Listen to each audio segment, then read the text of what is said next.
afternoon, everybody. Just give everybody a minute to connect.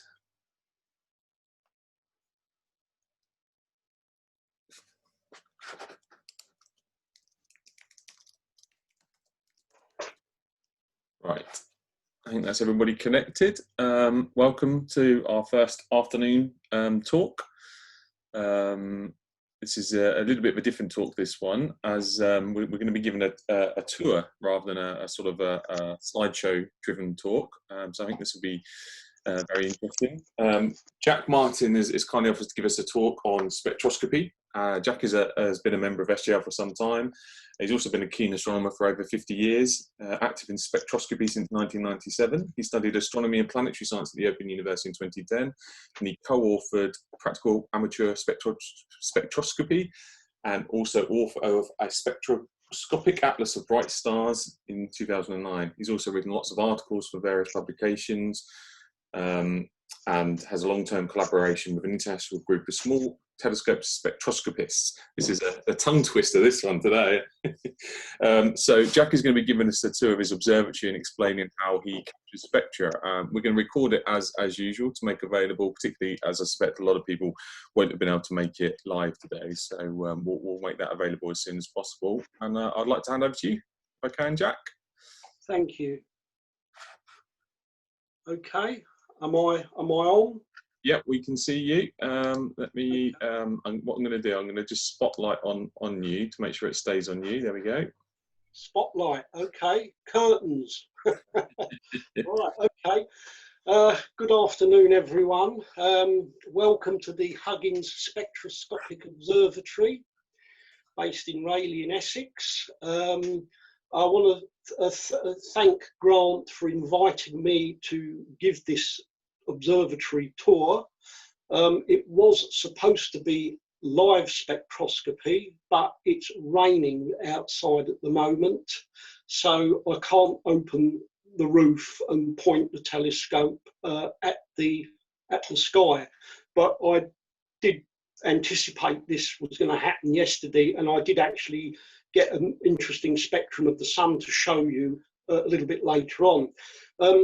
But I just want to brief you up about spectroscopy, what it is. I've just got a few notes here, just to sort of give you a flavour of what we do, why we do it. Well, just briefly, before I start showing you the kit, why do astronomical spectroscopy? Well, believe it or not, it's fun. It's you get to learn about optics, learn about astrophysics, and you get to share, teach, and inspire others.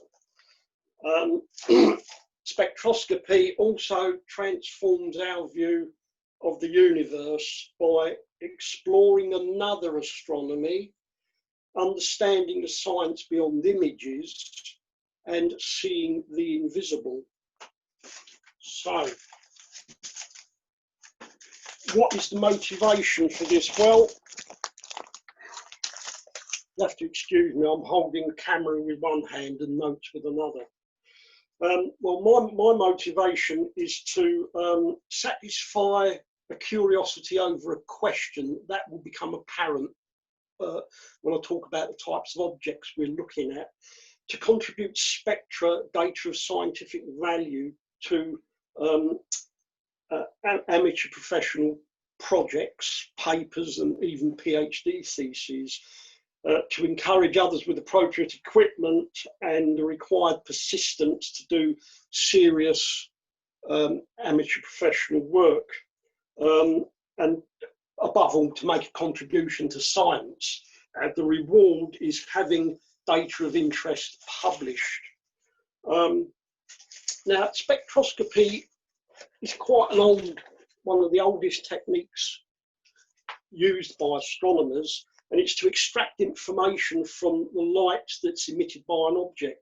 That can be a star, a comet, a galaxy, a nebula, you name it. If it emits light, there's a wealth of information locked up inside it. The take-home message is that 80% of what we know about the universe comes from dispersing the light of an object through a spectroscope. So I'm almost finished with that part of it. Yeah. So let's have a look at, let's start off by having a look at the equipment. Now, this is where I'll turn the screen round. So instead of seeing me, you can see the kit.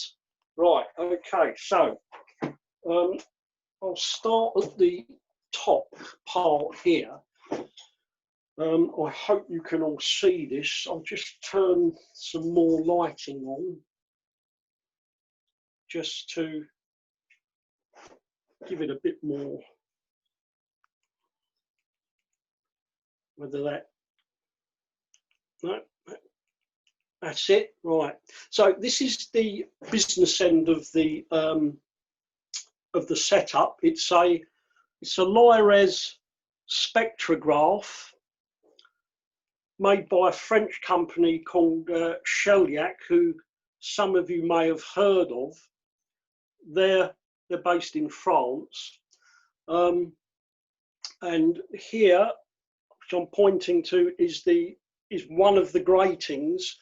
At the moment, I'm using the 2400 line to the millimetre grating, which gives the highest resolution for this spectrograph.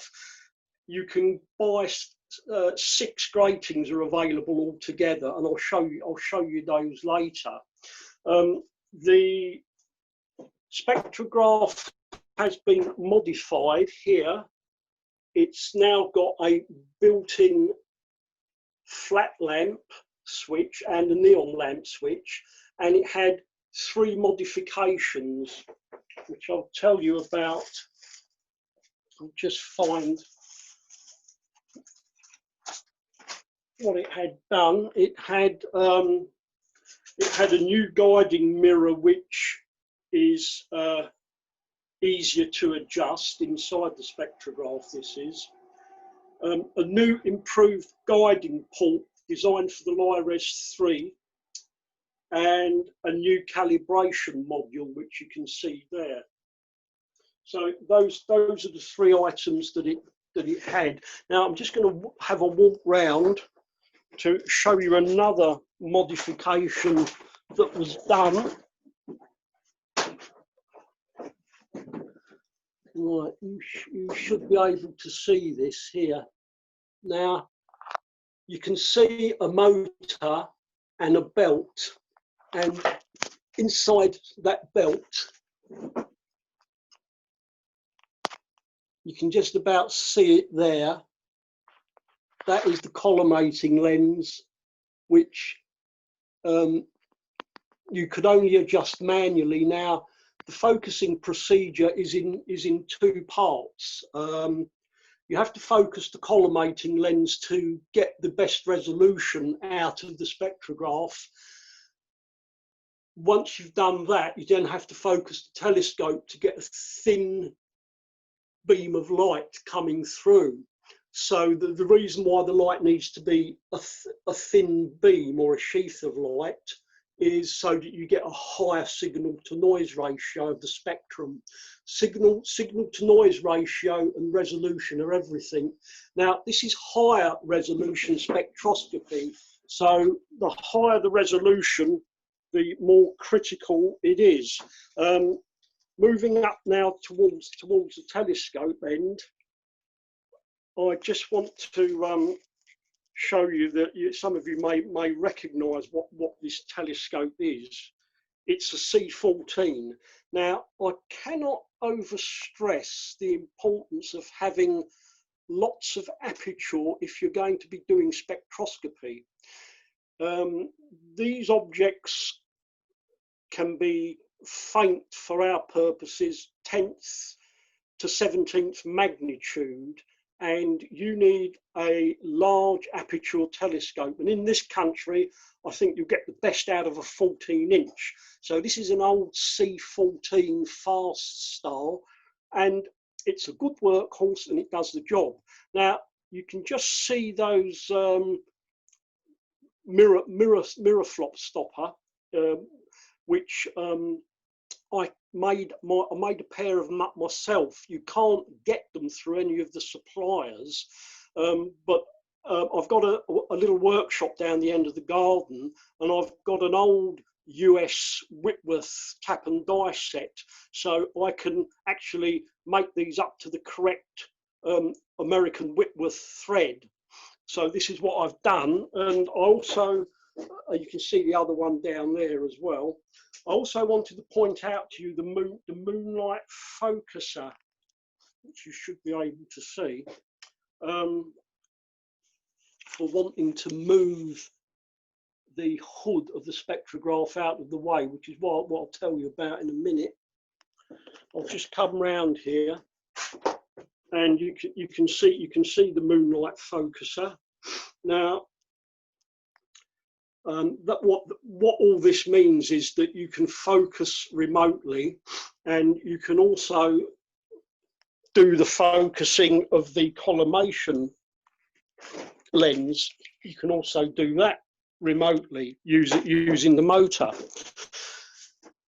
Now, this is all connected to these two boxes here. The one on the left is the moonlight focuser, and the one on the right is the collimator focuser. And this little box on the left, called the Spox box, which is manufactured by Shellyak, allows you to take calibration and flat frames remotely. The idea is not to disturb the spectrograph at all whilst it's taking images, and it's normally covered over in a hood. Now, the reason it's covered over in a hood is to keep all the atmospheric pollutants, dust and stuff off of it, which you tend to get around instruments that are not covered, like you can see it here, sort of thing, you know. It's the most expensive piece of kit. The other problem with the Li-Res is that, I'll just can show you this in greater detail. You can see that tape round the edge of it, right? That is actually WASI, W-A-S-I, Japanese tape, paper tape. You can get it on Amazon. It's not light tight, and if it's, well, it leaks light in effect. So I had the task of going all the way around it, all the joins, everywhere, putting this WASI tape in over it, even around the gratings, all along the inside. And then during an observing session, the hood is all closed up, and everything is done remotely. So, and if you start disturbing the spectrograph, it really can cause problems with the star will start moving about all over the place. So you don't touch anything. You do it all remotely. Now I'm just going to show you the finder telescope setup here.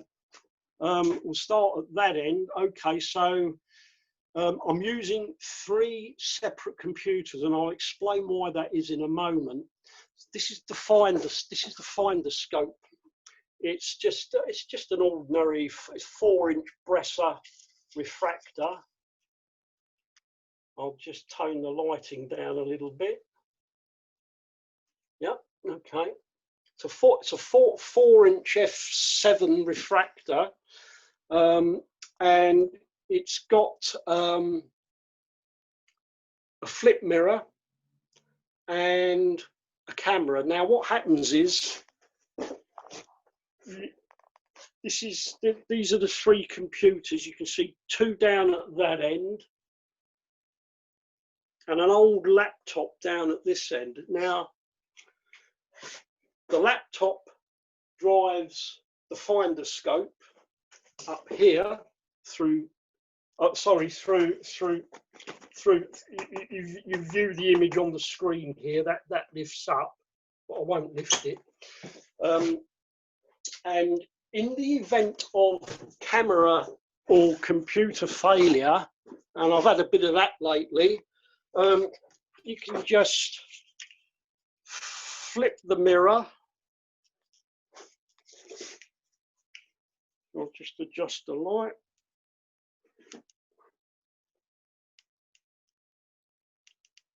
Yeah, just flip the mirror. You're getting the straight through view of the target through the computer, and if you want to look at it, you can just flip the mirror and have a look at it through the eyepiece. If you do get the camera or computer failure, which can happen, then you are left to find the object by looking through the eyepiece, and that is when you have to do astronomy. You have to know your way around the sky. You have to be able to identify the object you're looking at. For example, we'll take one example, say Vega. If you lose sight of it for whatever reason through the computer, you just go onto the joystick here, and you can navigate the Paramount. This is a Paramount MX, by the way, that drives this setup.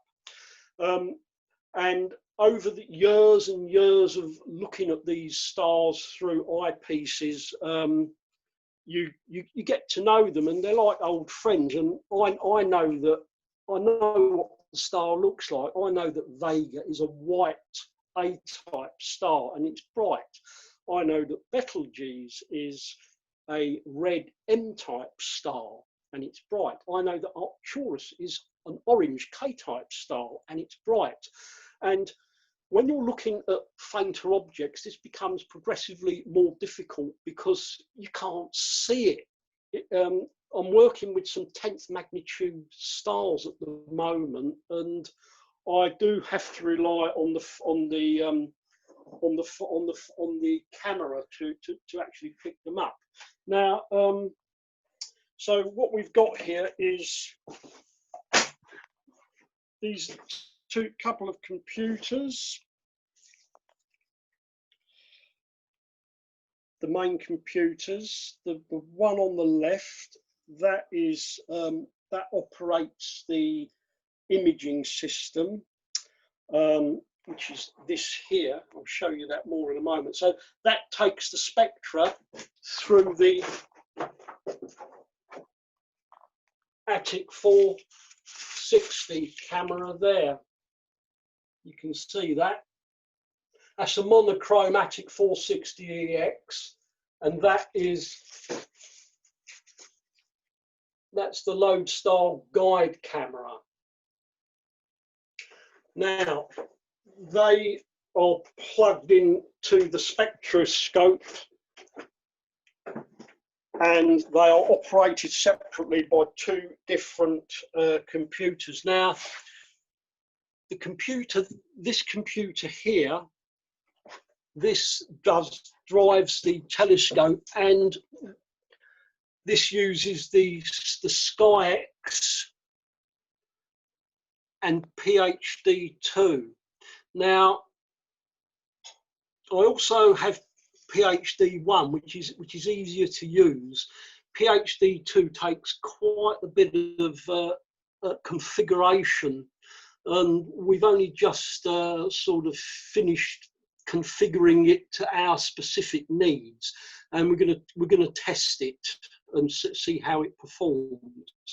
Fortunately, PhD2 is friendly to spectroscopy because it allows you to, it has a slit overlay. Now, what you're looking at here is a picture I took this morning of a screenshot of what you actually see when the telescope is live.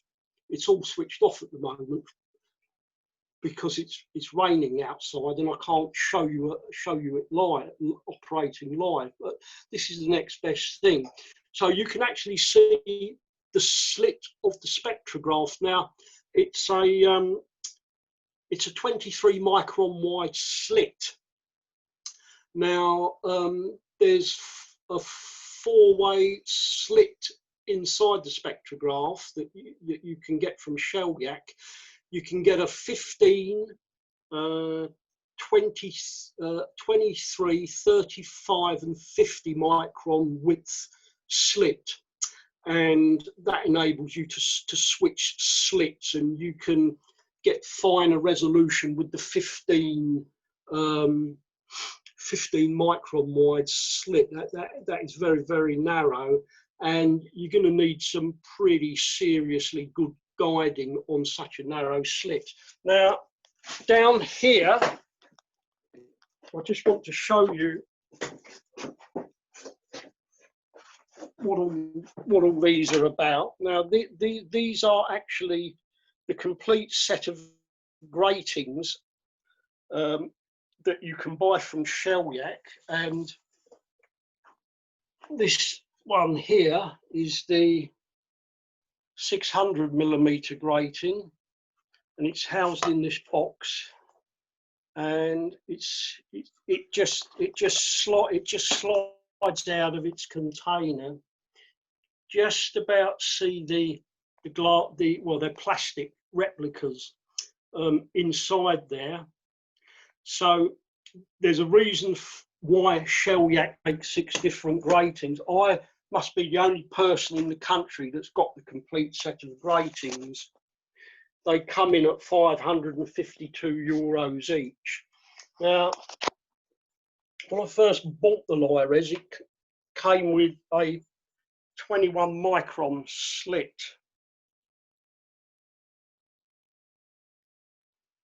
Don't know if it's possible to, yeah, if I hold that up to the light, you might actually be able to see.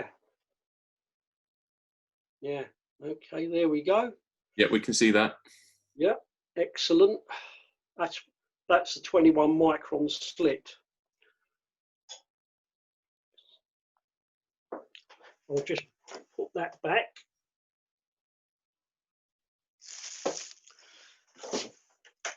Now,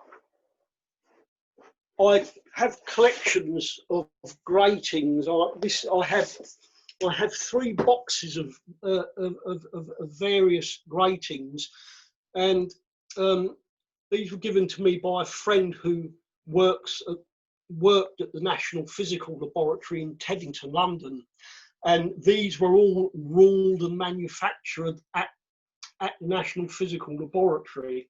Now, I have 3 boxes of these gratings. These are the reflection gratings. I've got another box of transmission gratings, and I've got some plastic gratings as well that they made. These were test gratings, but so some are good for astronomy, some are not. But the thing is, you've got to build your own spectrograph around it. But they're quite interesting to play with and show people, and they really are relics. Now the telescope is a C14.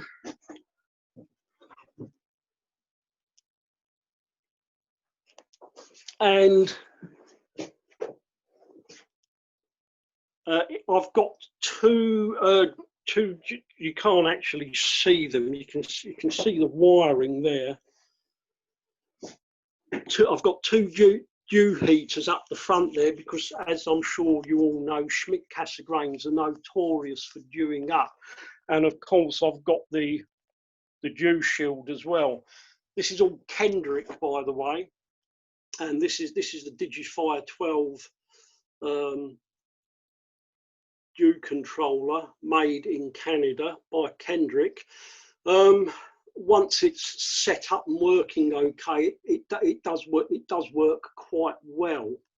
Now the Paramount has its own. There's a finder scope inside there to check the polar alignment. There it is.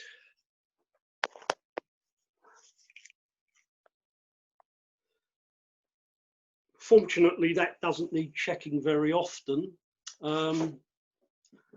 Round here, this is a box of Trix camera connectors to connect the Attic 460 and the Attic 314 cameras. A friend of mine who's an old-fashioned City and Guilds qualified electrician made all this up for me. Unfortunately, because he's getting on now in years, he's not able to do the electrics anymore.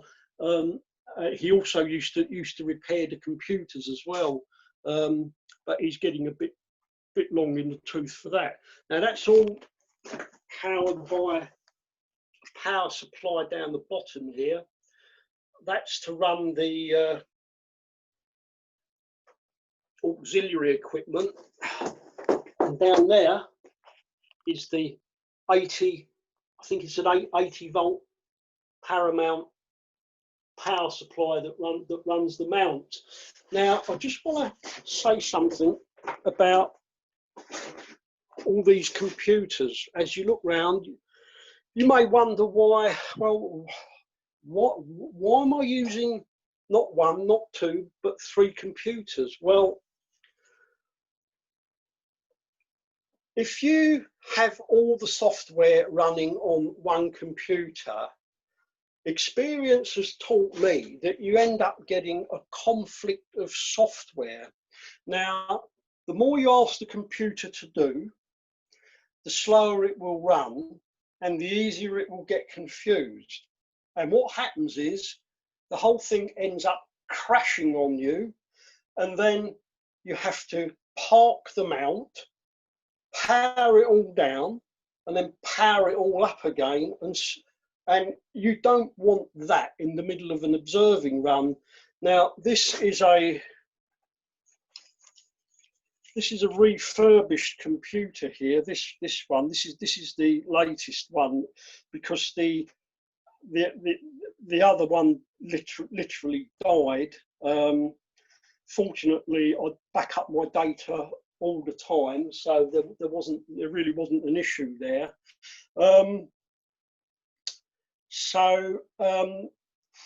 The guys in America, the small telescope spectroscopy group that helped me configure PhD2. So since all this comes from America anyway, the SkyX and PhD2, the guy that was helping me was absolutely adamant that you do not run Maxim DL together with the SkyX, and how right he was, because before the other computer crashed, I was having issues running all these different pieces of software. So what that means is that if you do get an issue with the main science camera, then you can simply switch screens using the KVM switch to computer number 2 and work on that issue. So if that's given an issue, you could just switch that off, and it's still running, and it's still guiding on the star. And the one over here, the finder telescope that's looking at the target star, it presents no issues at all. Everything just keeps going. You're able to just work on the issue at hand without having to close the whole lot down. Now, I'm keeping an eye on the time here. This is a high resolution solar spectrum I took of the sun yesterday, because I anticipated that it was going to rain this afternoon. Well, it's been raining here all day, in fact. Now I'm just going to switch over to computer number 2 to operate that, and that screen goes off, by the way, on computer number 1. Now I'll show you the color spectrum in a minute. I took this yesterday, and this dark broad line here is the H alpha line. Now if it looks curved, that's because it is curved, because it's a litro spectrograph, and the optical train, that gives a curved spectrum which you straighten out during the processing. Now I'm just going to stretch that. This is Maxim DL, by the way, so you can see that that dark hydrogen alpha line, and it's probably the most prominent absorption line in the sun. Now, to that end, when I first, and I hope you can see this, when I first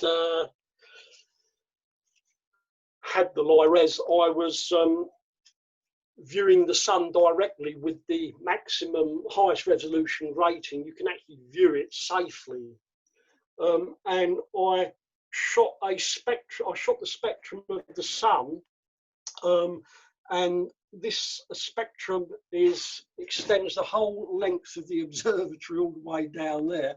And I'll just quickly run through that with you. So this is the blue end, calcium K and H lines right up the blue end, and this consists of about 30 different strips of photographs because the resolution was so high.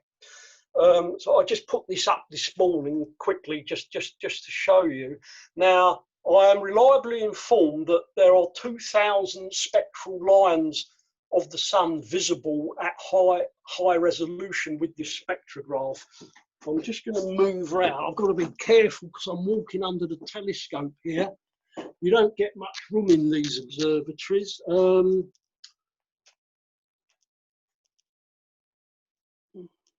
That's the magnesium triplet there.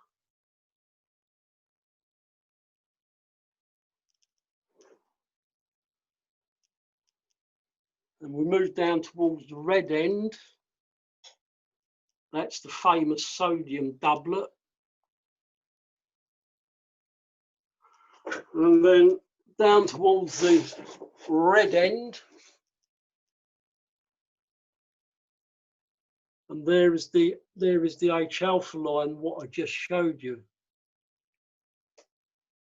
Now,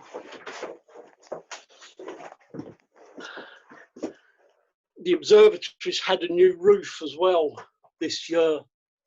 That's one grade down from marine ply. It's 3/4 ply. It's a very high quality one, and it's got 2 layers of mineral asphalt on top, and it's proved to be very good. Incidentally, the roof opens automatically. Not automatically. It's motorized. It's a motorized roof. So the way that works is that you press the button, the opening and closing buttons, and the roof opens automatically. Now, having shown you all this, I'm just going to go through. Can you see me okay now? Hello? Yep, we can see you. Okay, right.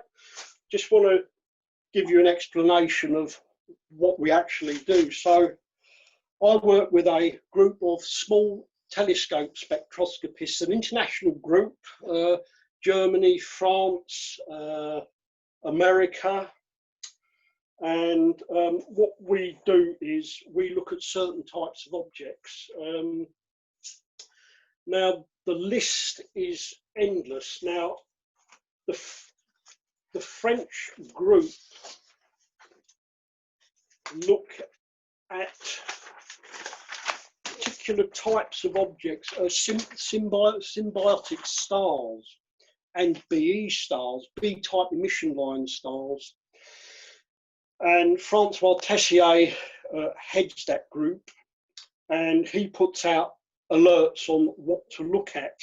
And just to give you a flavour of the objects we're looking at the moment, current outbursts in CM Aquili, V1413 Aquili.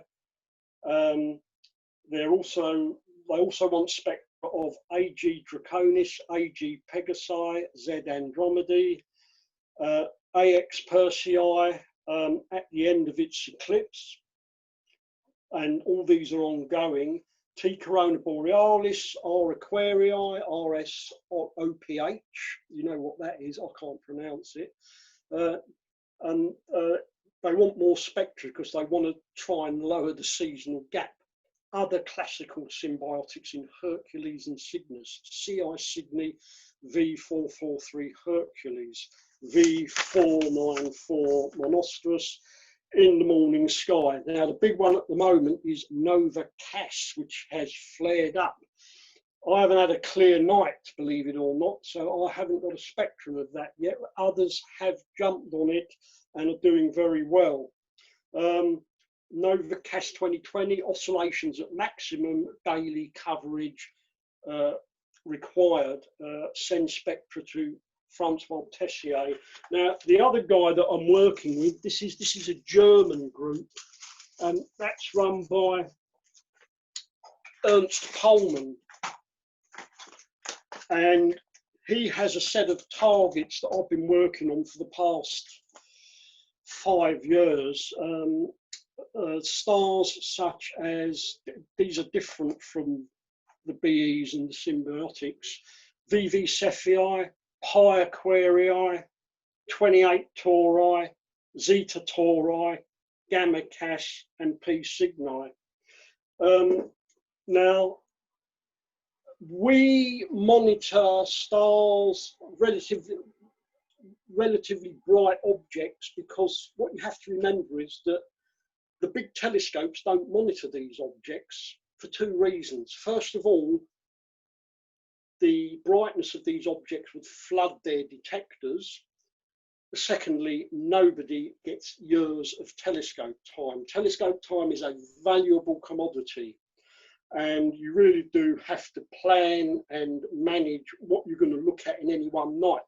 Sometimes you can look at 2 objects, other nights you just look at the 1 object.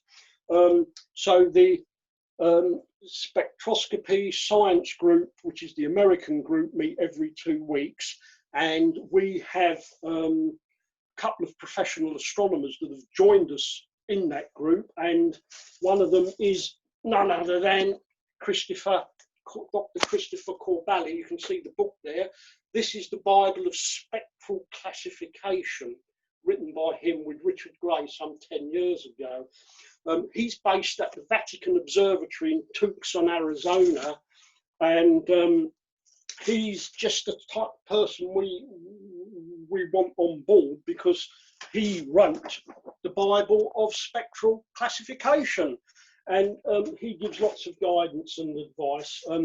We also have an emeritus professor of astronomy on the group as well as NASA engineers and all sorts of people with all sorts of skills, software developers, and the sessions are supposed to last an hour and a half, but quite often go on to 2 hours. And then in between that, we had the Spectral Science Group. You're only allowed onto that group if you are producing spectra, because the idea is to learn how to do the data reduction, to understand what you're looking at, and when things go wrong, the group mucks in and helps out and helps you to be more productive. The star at the moment, I'll just bend down and get the information, is the one for this winter that Francois Tessier has asked us all to look at is a star called SS Lepus, which is right low down from here. So you can see that there's shutters there, and they open up, looking with a south view, and not a lot is known about SS Lepus. And the briefing from Francois is that this is a very new subject even for me. There haven't been many spectra taken. The purpose is that everyone in the group works on objectives from the reading of the literature and the spectra that we have already collected in the database, building together an observing program. Now, for high resolution, that's me and a few others, he wants to look at orbital elements of the red giant and the A-type star. So it's a binary, it's a symbiotic star. He also wants to look at orbital variations of the lines and detection of the active phase. And he goes on to say in his brief, we have to choose a range in the red of the spectrum with essentially lines of the RG, whatever he means by RG, and acquire spectra of single red giants whose radial velocity is precisely known. 20 to 30 measures for the next 2 winters should be good. That means he basically wants you to get as many observations in as you can. At the moment, it's a 2 o'clock in the morning object. It seems that the variations are greater in the lines of the shell of the star, for example, the iron line, but also the sodium line and the lithium 6870 angstrom, which is absent at the moment, is also interesting to be discussed and specified during the meetings from the first observations. Now, I'm just going to finish by showing you a couple of animations. I'll just switch screens that I've done over the years. Right, we're on now. If we can get this to work.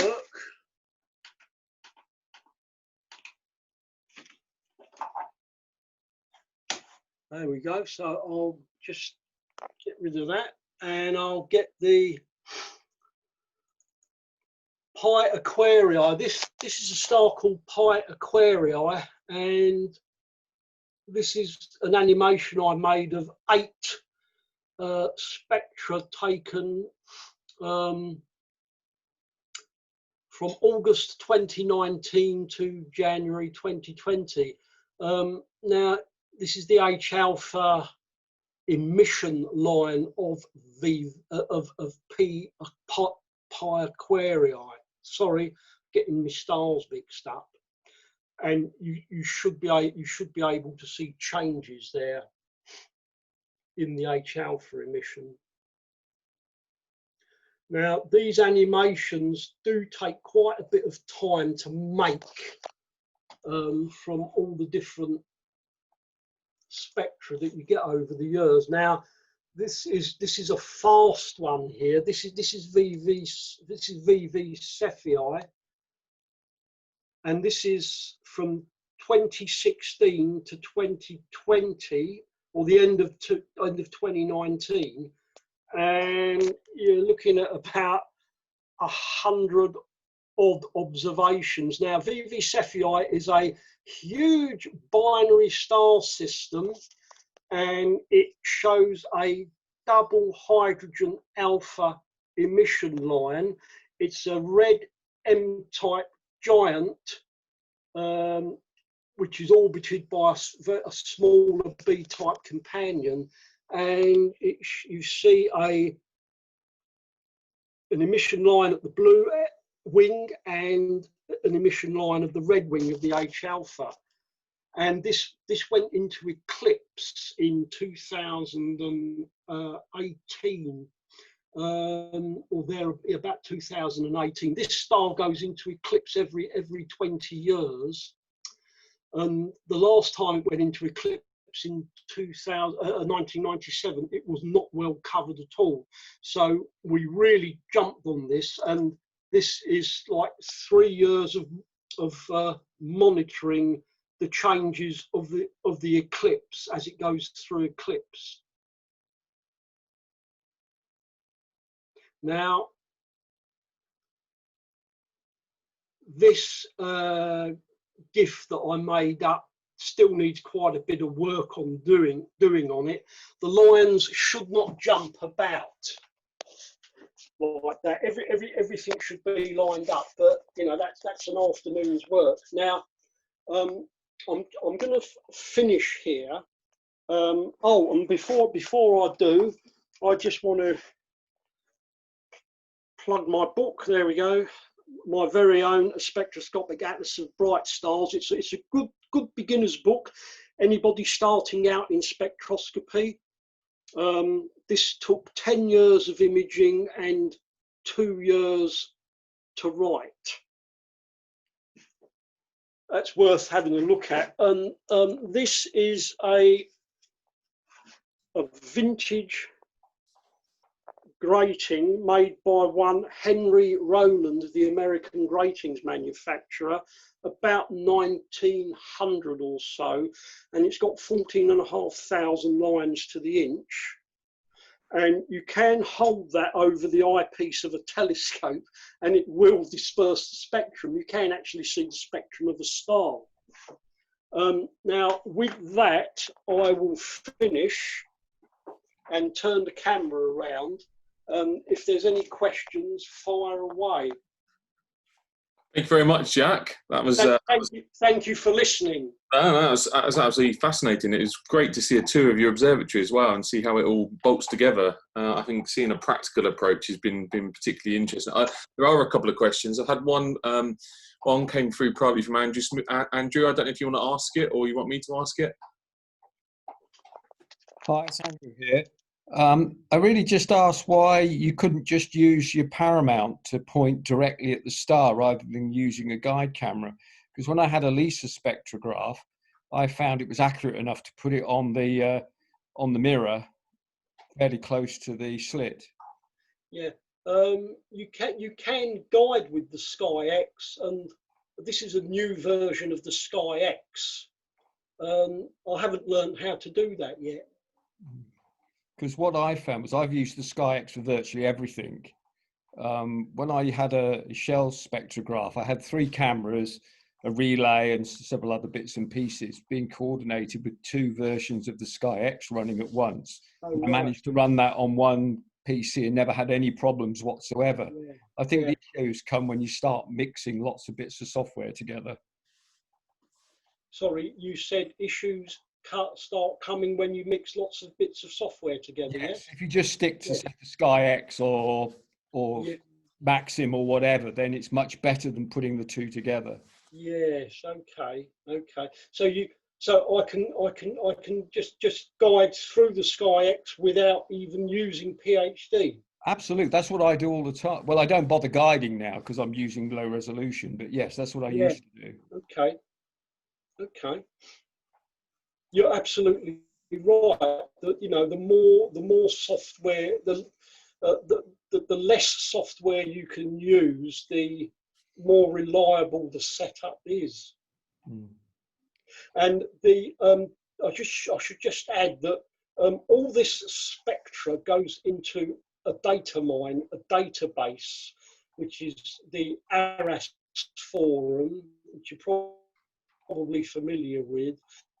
And it's all collected together, and anybody can access this resolution. The spectra, and the spectra ranges from low resolution to high resolution spectra, and low resolution spectra is just as important as higher resolution spectra. Of course, it depends what you're looking at. I can get down to about 11th. Well, I was following Supernova 2014J when I had the C11. I was following that for about 3 months down to 13th magnitude through this setup, and I got spectra. Incidentally, I'll have another observatory down the end of the garden, observatory number 2, where the C11 is. That I just use that for viewing. Yeah, I have mine in Castilleja in Spain next to Grant's kit now. And I monitor flare stars, so I'm taking about 2,000 spectra a night, exposing them for about somewhere between 10 and 100 seconds each. Yeah. That's another topic. Where is the where are you putting the spectra? They go in the BAA database. Oh yeah, of course, yeah. But only when I get a flare, which isn't very often. Well, I've considered moving my setup down to Spain as well. Yeah, it's raining there at the moment, so I we was wouldn't going to bother say, today. the last week it's not been great in Spain, so. Absolutely. But you get more clear nights in there Absolutely. than you will here, so that's why you do it. Absolutely. And I thank you.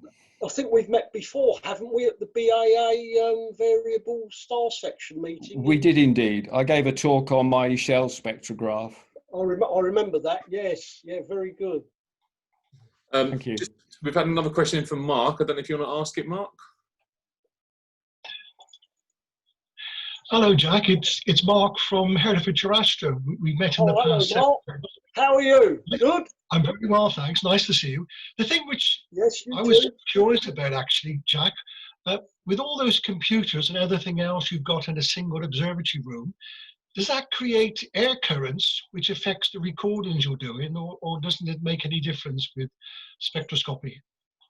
Well, no, not that I'm aware of, because when the roof is open and the telescope is pointing at the sky, it's cold or it's warm, depending on the time of year.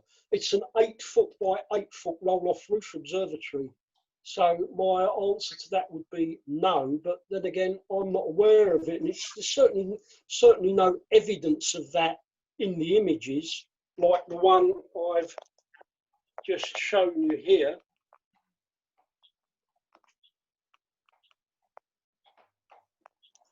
Mind you, when you look at a star, which is a much further away than our very own sun, I think yes, you would.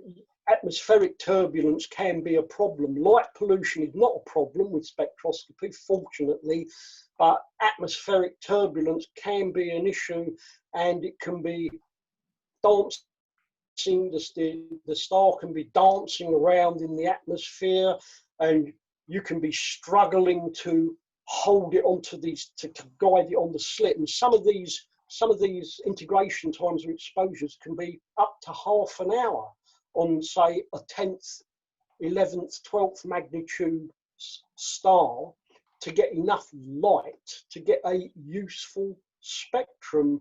And then you want 10 of those, so that's a 5-hour run.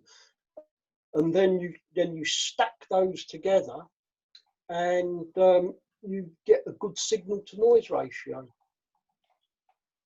So thanks, atmospheric, and that varies from night to night. Some nights are better than others.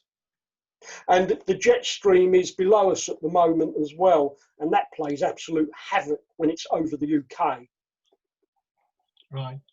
I'll have to be in touch with you sometime, Jack, to invite you back to Hereford. Yes, I'd love to come and give my regards to Paul. Yeah, he's very seriously ill at the moment, I'm sorry to say. Oh, I'm sorry to hear that. Please wish him better from me. Yeah, I'll do that, Jack. I'll do that. Thanks, Grant. Thanks, Mark. It looks like we've got a question coming in from Norman. Do you want to ask it, Norman? Yeah, thanks, Grant.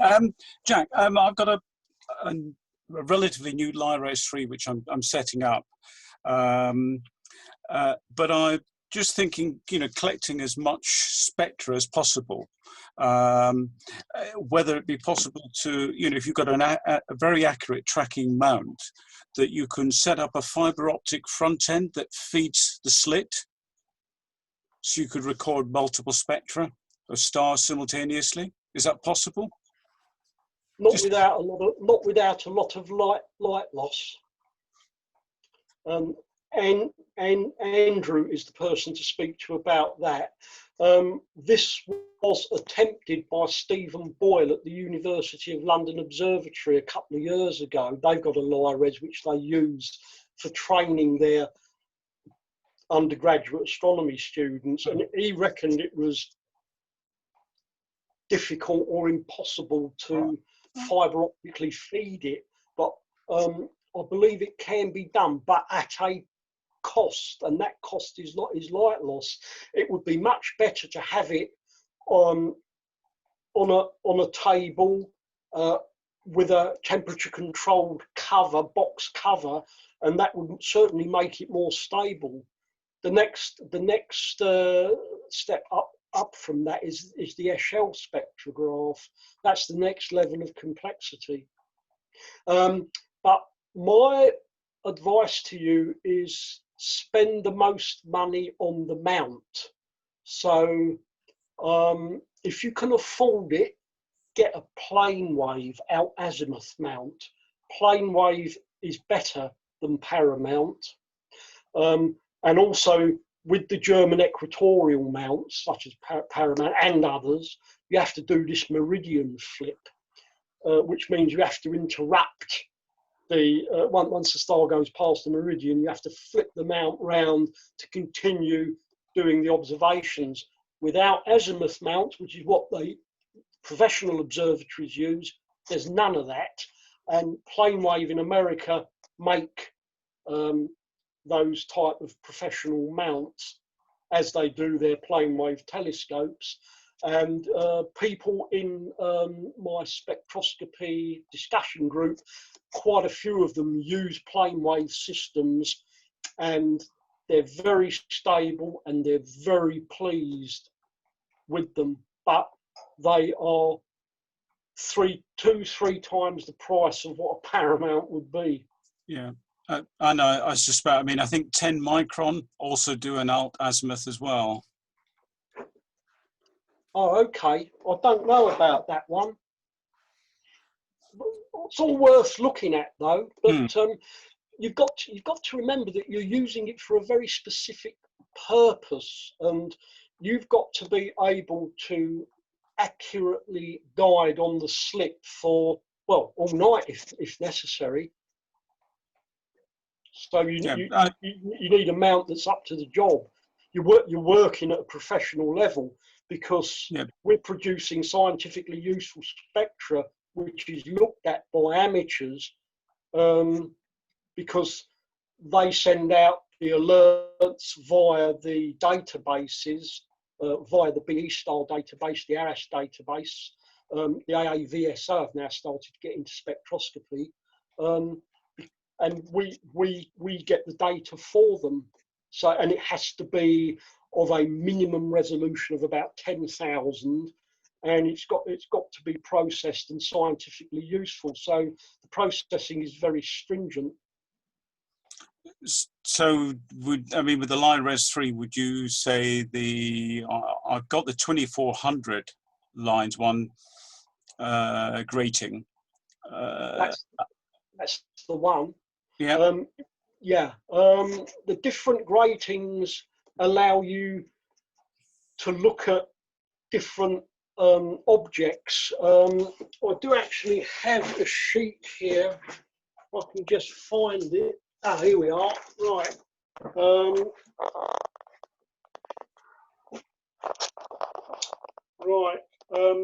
The LIRES 3 is the most versatile of the spectrographs that Sheljak make.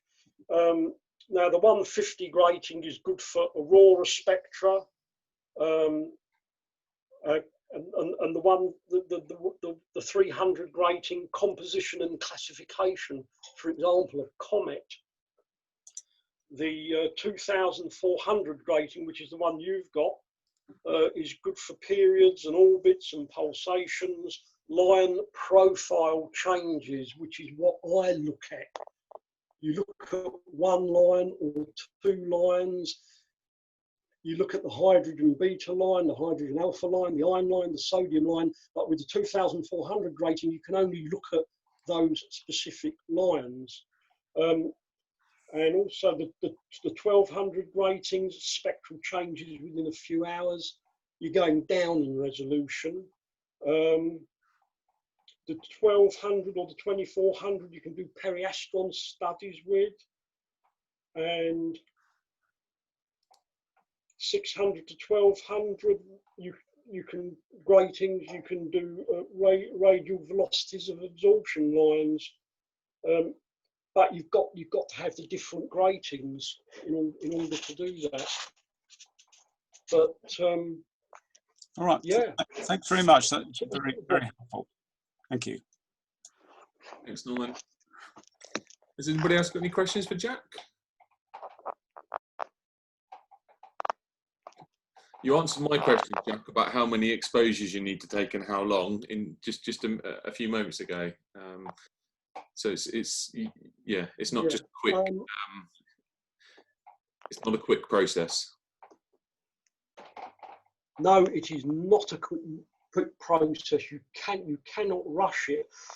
I'll give you an example. I was incidentally, I can control this all remotely upstairs in my library from TeamViewer. I don't have to sit down here on cold nights. So we had the spectroscopy discussion group meeting going on one computer on Zoom, and on another computer I was operating the observatory manually, remotely upstairs, just flicking from screen to screen from time to time just to make sure the target was on the slit and it was guiding okay. So during the course of that meeting I acquired 10, and that's what I advised. That is the target. Try and get 10 good quality spectra, and you don't need any more than that, depending on the brightness of the object. The reason why I go for 10 is because that's what I was advised to do by Ken Harrison in Australia. Anything above 10, you're just wasting telescope time, really. You get 10 good ones, you stack them, and you get a really, really good signal to noise ratio. And that's what you're after. And the saturation, the ADU count is between 30 to 40,000 counts, which you can measure with Maxim DL. If it's over 40,000, it's saturated. If it's below 10,000, it's not really useful. And I have to say that everything in spectroscopy is a compromise. Some nights are better than others. You'll get 10 good spectra. Another night, you look at the same object, you'll get 10 not so good spectra. But because you've got so many, you can stack them and get an acceptable result out of that. It's all a compromise, and it's the same with the focusing of the collimation lens. You can spend half hour trying to focus it to get it maximum resolution. It's a real pain to do. That's why I motorized it. And then you've got to focus the telescope. Well, I don't spend too much time doing that because I can't afford to.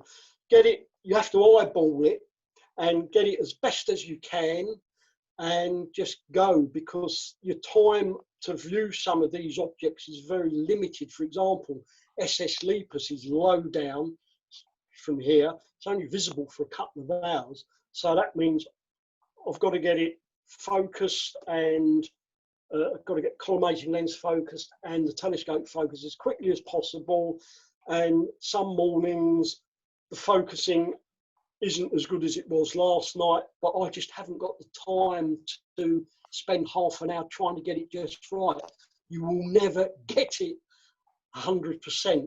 Do you want to get spectra, or do you want to spend an hour fiddling about with the focusing and then you've lost a couple of spectra? That's the thinking behind it. I have a question for me, if you don't mind. Is yes. What's the entry point for this? Because for a sort of normal astrophotographer or someone who's more of a beginner, it's a big leap to having all of this extra kit, these extra cameras. It's a big investment. Is there a gateway into this that isn't so expensive to whet people's appetite and absolutely the Star Analyzer 100 and the Star Analyzer 200. That's how I started off in 1997 with the Rainbow Optics Star Spectroscope, which is the earlier version of the Star Analyzer. And I was using a 12-inch Dobsonian to guide drift around stars around the sky. And that's how I ended up producing that book, all done with a Rainbow Optics Star Spectroscope and a Dobsonian And those days I was using black and white film. Then I went on to a DSLR. So yes, you can entry level, absolutely. That's good to know. Yeah, I hadn't played with a star analyzer. I see one of those coming my way. A few £100. Yeah. I think they're about £110 for a star analyzer. This, you're talking mega thousands, but you're working at a different level. Can you still produce something useful with a star analyzer, or is it more playing? You know, it's that you're not going to produce anything scientifically useful. Not with the star analyzer, no. Can I just butt in? No, you would need to start producing scientifically useful data. You would need something along the lines of the Alpi, the Shell-Yak Alpi, which has got a resolution of about 600, and then there's the Lisa, which has got a resolution of 1000, 1100, and those are the ones that a lot of people tend to use. They're also well, actually, the price of the Lisa is almost as much as the Li-Res now. Yeah. But the reason for going for the Li-Res is because you can change the resolution. You can go from a 150 up to a 2400 grating, and that gives you a lot of versatility. Say a nice comet comes along, you just change over to the 300 grating and get a lower resolution spectrum with the same kit. It's just versatility. Thanks, Jack. I think Andrew wanted to add something to that. Andrew, if you... Yes. I was going to say, I currently use an SA200 in my kit in Castilleja. It really depends on what you want to study. I'm studying very low resolution, so my resolution's only about 90, but I can follow stars that change when they flare. They can change intensity they can double or triple in intensity over a minute or so. Yeah. So it really depends what you want to look at. You can go very high resolution and do the sorts of things Jack's been describing, but equally you can go for very low resolution. Robin Ledbetter uses a very low resolution version of the Alpi to look at and classify supernova. So it really depends what you want to do.